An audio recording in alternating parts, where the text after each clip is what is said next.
Good morning guys, কেমন আছে সবাই? আশা করছি সবাই ভালো আছে। তো রাস্তার দিকে বের হয়েছিলাম, তো বের হওয়ার সাথে সাথে দুজনের সাথে দেখা, তো একজন মুড়ি খাচ্ছে সকালে, তার একজন আসে তালে তাল মেরে দিল। মুড়ি অল্প দিয়ে দিতে, দেখুন এক মুঠো মুড়ি হয়নি। 10 টাকা মুড়ি নিয়েছে আর ফ্রিতে খাই নিল।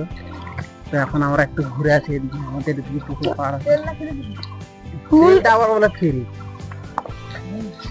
আসলে মুড়িটার তেলটা আরো কম হয়ে গেছে, তেলটা একটু দরকার লাগতো বেশি, তার স্বাদ আলো হতো। তো দেখতে পাচ্ছেন এই যে এই বাড়িটাতে একদম কাজ করেছিলাম, কালকে ওই যে এগুলো টিন বাঁধলাম।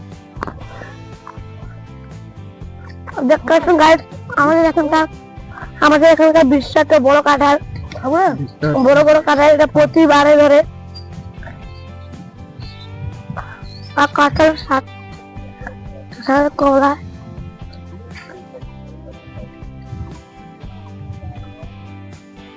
আপনি কি করছেন বলুন?